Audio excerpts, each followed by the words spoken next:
बहुत बहुत धन्यवाद।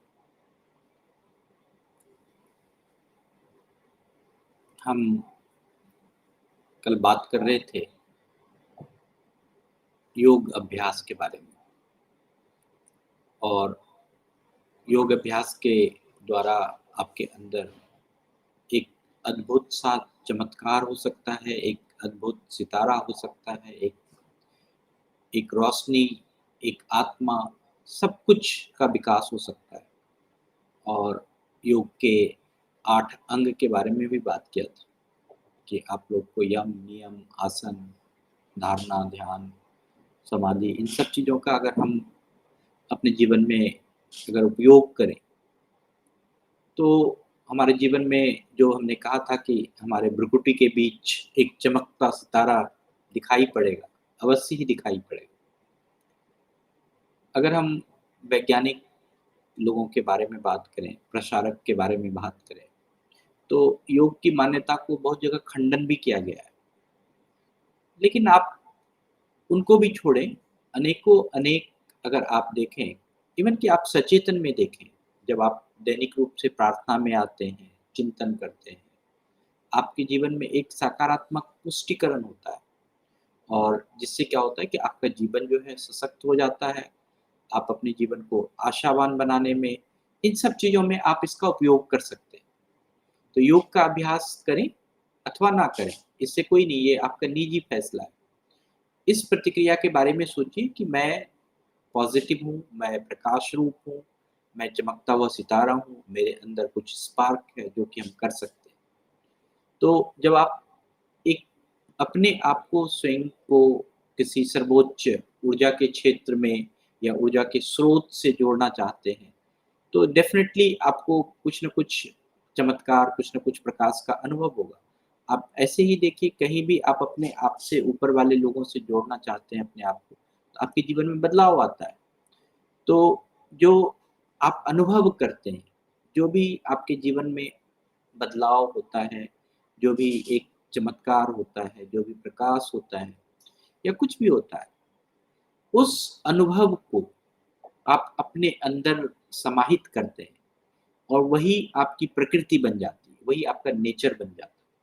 जितने भी हम जीवन के अनुभव हैं, उसको अगर हम समाहित करते जाएँ, तो उससे, उस अनुभव से आपकी प्रकृति निर्धारित होती है कि आप किस प्रकृति में। ऐसे तो हम व्यापकतम अर्थ में प्रकृति यानी प्राकृतिक, भौतिक, या जो चीज़ दिखता है, पदार्थ जगत या ब्रह्मांड, ठीक है? प्रकृति का जो संदर्भ है, जो प्रकृति के बारे में हम बात करते हैं, वो प्रायः आपके भौतिक जगत के दृष्टिकोण से हो सकता है। सामान्यतः आपके जीवन से भी हो सकता है, प्रकृति का संबंध आपके जीवन से भी होता है। जीवन, हम कभी इसका भी विश्लेषण करेंगे कि बिना, जो आस-पास की प्रकृति के बिना जीवन जो है वो संभव नहीं है। और वह प्रकृति आपके अंदर है। इस प्रकृति का जो अध्ययन है, ये विज्ञान के अध्ययन का बहुत बड़ा हिस्सा भी है। प्रकृति जो है वो एक बहुत ही वैज्ञानिक विषय है, और हम मानव भी इस प्रकृति के एक बड़े हिस्से हैं। बिना, अगर हम बात करें, मानवीय क्रिया जो है हमारी, अ, वो प्रायः हम प्रकृति के दृष्टिकोण से समझा जाता है। हम उसके हिसाब से समझें कि आप किस प्रकार से बोलते हैं, किस प्रकार से आप बातचीत करते हैं, वैसे ही आपका नेचर बन जाता है। कहते हैं ना, नेचर और सिग्नेचर नहीं बदलते। तो वो जो अनुभव है, उसी से आपका प्रकृति बनता है।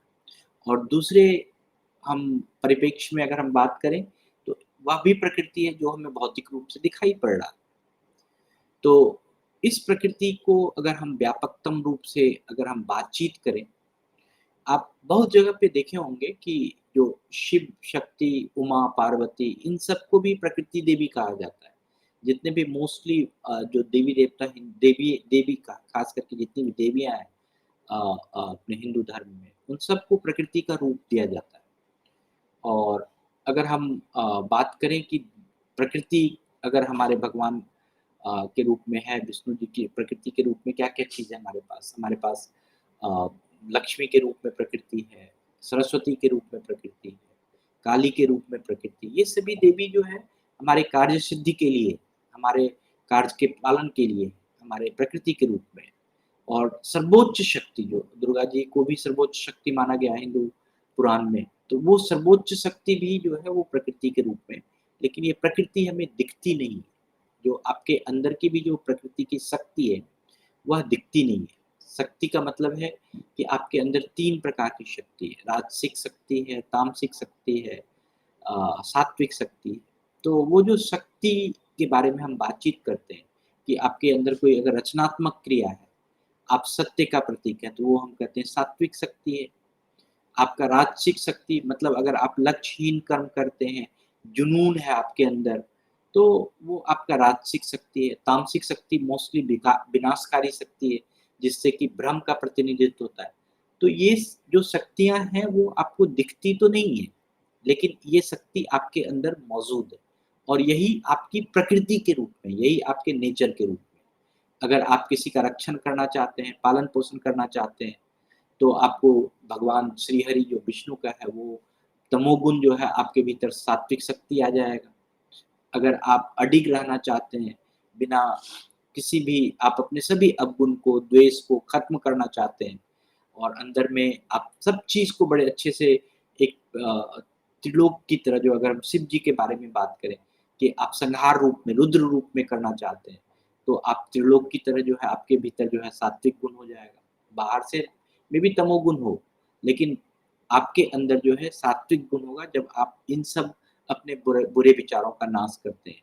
अगर आप हर चीज़ की रचनात्मक या सृष्टि करते हैं, तो आपको जो है त्रिभुवन की सृष्टि करने वाले ब्रह्मा जी की तरह जो है रजोगुण हो जाएगा, वैसा महसूस करेंगे। ब्रह्मा जी, विष्णु जी, तीनों चीज़ का ये जो गुण है, ये जो शक्ति है, यही आपके अंदर है। और ये जो सृजन है, जो भी चीज़ आप करते हैं, चाहे वो शक्ति के बारे में सोचते हैं या ये आपकी मानसिक प्रक्रिया है, जिससे आपके नए विचार आते हैं, नया कांसेप्ट आता है, वैज्ञानिक मान्यता होती है। तो ये जो सृजनता है, उसको बनाए रखिए, तो उससे क्या होगा कि आपके अनुभव आपके अंदर आएँगे और उस अनुभव से आपके अंदर जो है आपके आपकी जो प्रकृति है, आपके जो नेचर हैं, वह बनेंगे और वही प्रकृति जो है, यह निर्धारित करेगी कि आपके अंदर कौन से गुण का विकास हो रहा है, किस प्रकार से हम आगे बढ़ रहे हैं। आज के लिए बस इतना ही। बहुत-बहुत धन्यवाद। Thank you sir.